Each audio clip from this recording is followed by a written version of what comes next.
Cette crise a des aspects psychologiques qu'on néglige et qui prennent de plus en plus d'importance, ne serait-ce que dans la manière d'en parler. Aujourd'hui, on ne parle presque plus des causes de la crise, mais on parle des façons de réparer,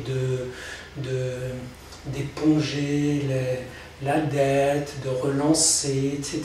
Mais comme si, et ce qui s'était passé, eh ben c'est passé. Hein, voilà, c'est passé, d'accord, on n'a pas été top. Bon, maintenant, il s'agit surtout de faire face. Et c'est là que ces pauvres Allemands, avec leur côté carré, ils ont un petit rôle intéressant à jouer parce qu'eux ont été traumatisés par la crise, l'autre crise qui a provoqué le nazisme, la guerre, l'inflation, etc.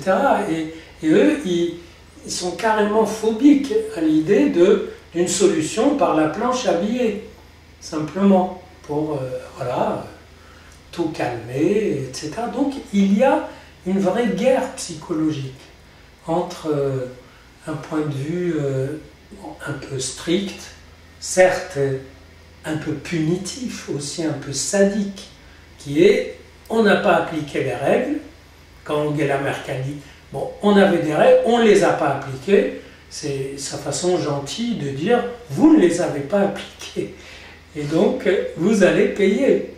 Et il n'y aura pas de petite facilité pour que, tout simplement parce que s'il y a des facilités, qui nous dit que avec ces facilités, vous n'allez pas revenir aux mêmes mœurs d'avant qui ont provoqué cette catastrophe. Autrement dit, on est dans une problématique d'un mal qui a été fait, voilà, une catastrophe, une grosse blessure, une hémorragie, un traumatisme, et on est dans des méthodes différentes, des voies différentes pour approcher le traumatisme, et soit supprimer l'idée du traumatisme, allez, oublier tout ça, on va maintenant créer qu'est-ce qu'on fait d'ailleurs? On crée une instance, puis une autre instance qui, elles, vont prêter, mais les autres disent non, il ne faut pas. Il faut que les gens aillent, les États aillent chercher l'argent sur le marché. Et c'est seulement maintenant, c'est hier et aujourd'hui que j'entends dire eh ben oui, mais est-ce que les Français seraient prêts à acheter des bons du Trésor français? Est-ce qu'ils seraient prêts à prêter à l'État français? Et donc on a la question de confiance qui revient à son niveau élémentaire. Est-ce que les Français font confiance à leur État? Normalement, la question ne se pose même pas. Ben voilà, l'État a besoin de fric, voilà, ils vendent des bons, on les achète, et puis voilà, ceux qui ont épargné le font.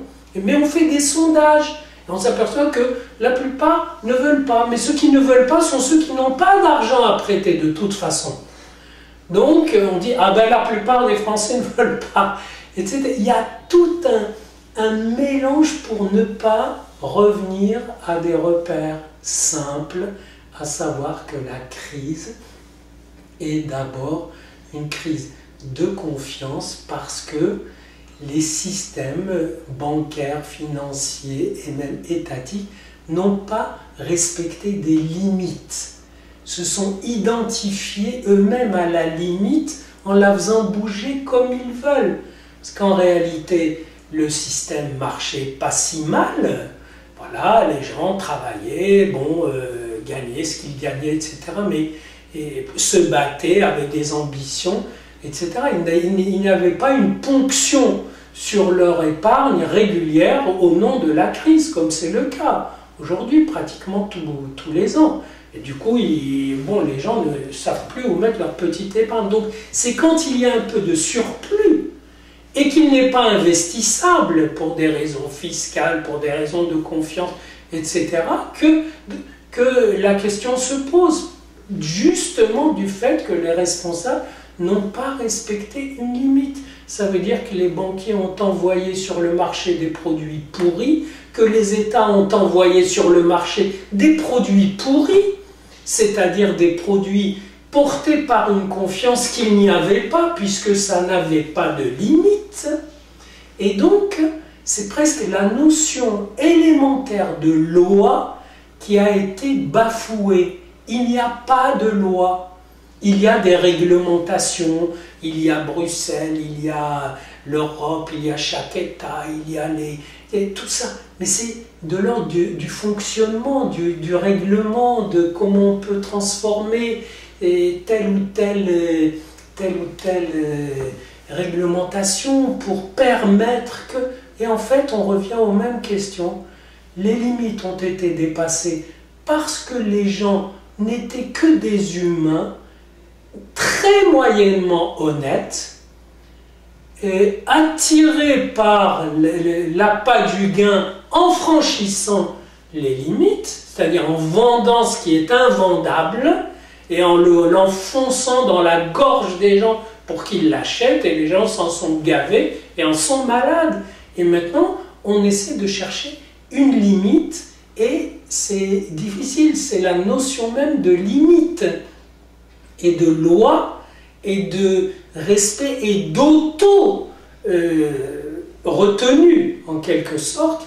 Toutes ces questions élémentaires sont posées et en des termes psychologiques, mais sur un fond de techniques et de compétences que beaucoup de gens n'ont pas, dans lesquels on essaie de les fourvoyer, mais ce qui m'étonne, moi, c'est que justement, les repères simples comme ça, violation de toute limite de confiance, abus de confiance généralisé, et on ne voit pas pourquoi les suivants n'abuseraient pas.